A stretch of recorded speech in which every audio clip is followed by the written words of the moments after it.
देखो वेल्ड का ग्रासलैंड हो गए। तो ग्रासलैंड हमने दो टाइप के पढ़े थे, एक ट्रॉपिकल एक टेम्परेट। ये टेम्परेट है ग्रासलैंड, ठीक है। तो वेल्ड कहाँ होता है? साउथ अफ्रीका में होते हैं, ठीक है। इसके देखो नॉर्थ ईस्ट में इसके कौन सा है? स्वाजीलैंड और मोजाम्बिक हैं, ठीक है। और नॉर्थ में कौन सी कंट्रीज़ हैं? बोत्सवाना और जिम्बाब्वे, ठीक है। और वेस्ट और साउथ में क्या है? Atlantic ocean. ईस्ट में क्या है? Indian ocean. देखो मैं बताता हूँ, अटलांटिक ओशन दिखा, ठीक है। ईस्ट में क्या दिखा? इंडियन ओशन दिखा, ठीक है। बोत्सवाना दिखा, जिम्बाब्वे दिखा, ठीक है। स्वाजीलैंड दिखा, ठीक है। समझ आ रहा? तो ये क्या है? वेल्ट्स। ये हाई वेल्ट्स, ठीक है। वेल्ट्स हैं यहाँ पे, समझिए। ये हो गया हाई वेल्ट्स, ये हो गया लो वेल्ट्स। आया समझ?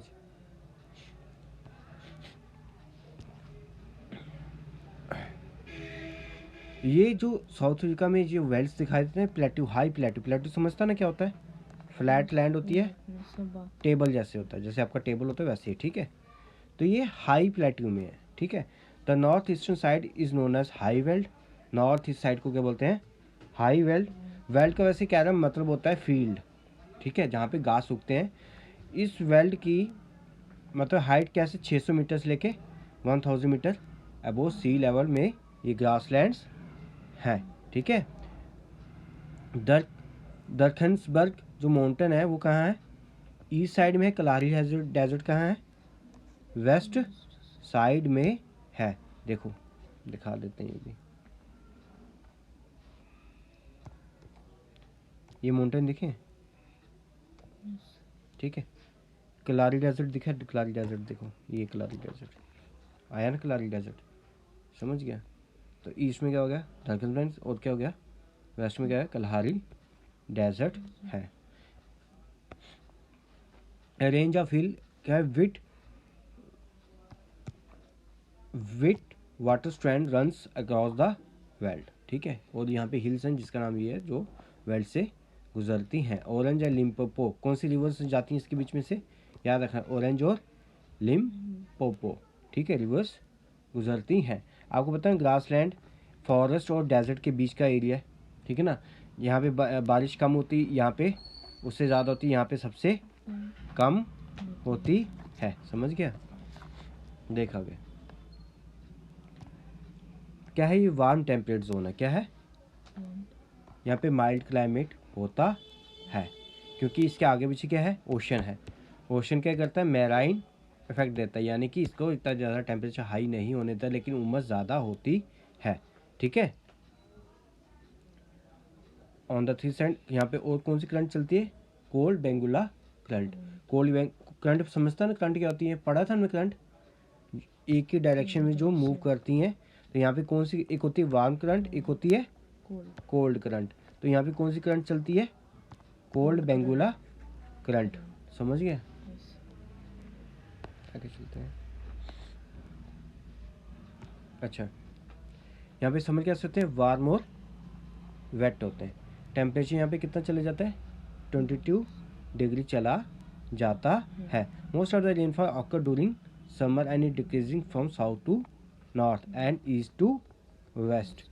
अगर साउथ से नॉर्थ की तरफ जाओगे तो आपकी बारिश कम होगी, ईस्ट से वेस्ट की तरफ जाओगे तो बारिश कम होती जाएगी। अच्छा, टेम्परेचर आपको यहाँ पे कितना दिखेगा? 22 डिग्री सेल्सियस दिखेगा, और 5-10 डिग्री ऊंचा नीचा हो सकता है। जुलाई सबसे कोल्डेस्ट मंथ होता है यहाँ का। रेनफॉल यहाँ पे कम होती है। ड्रॉट यहाँ पे आते ही रहते हैं, समझ गए? और कब आते हैं? जून जुलाई अगस्त में। याद रखना, हमारे यहाँ पे सर्दी कब होती हैं? नवंबर से लेके फेब तक होती है ना।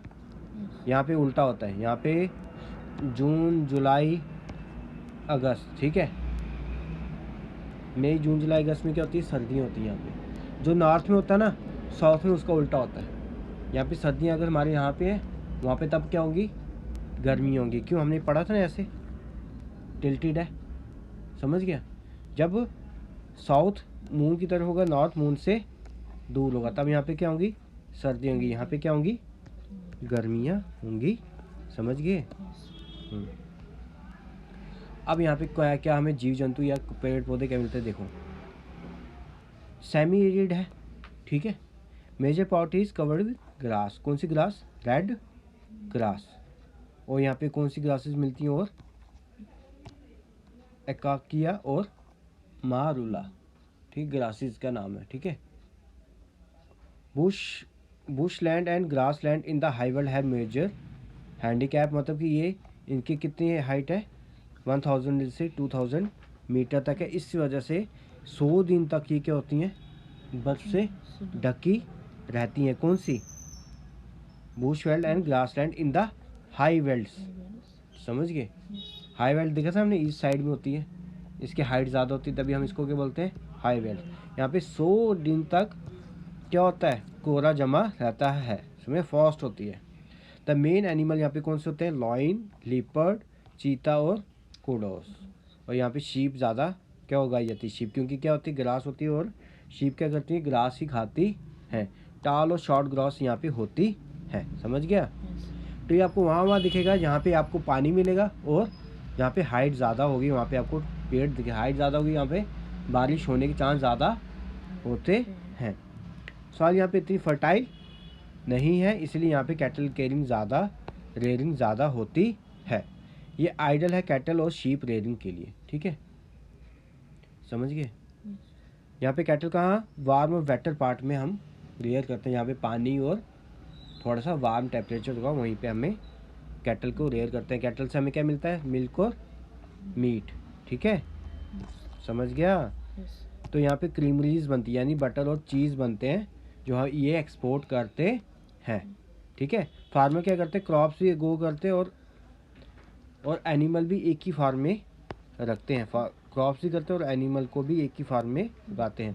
क्रॉप्स कौन कौन सी उगाते हैं, मेज, वीट, बार्ले, ओट्स, तंबाकू, शुगर केन, कॉटन और potato. Frozen meet and beef भी ये एक्सपोर्ट करते हैं, क्योंकि यहाँ पे भेड़ ज़्यादा है, उनको मार के क्या बनाएंगे, मीट ही देंगे ना, समझ गए।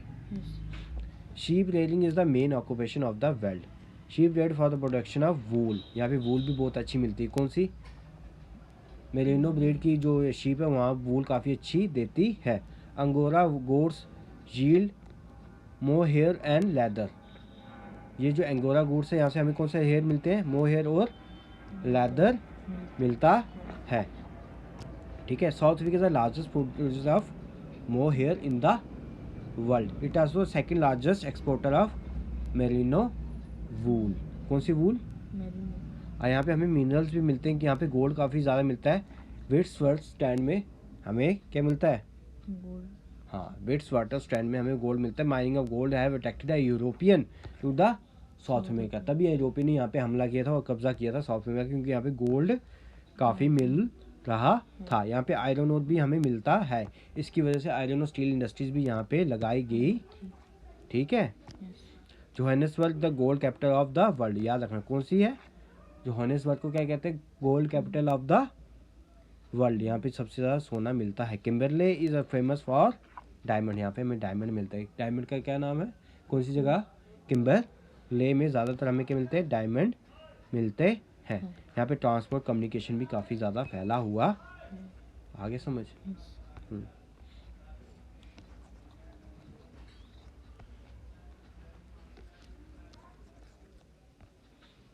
चलो ठीक है फिर।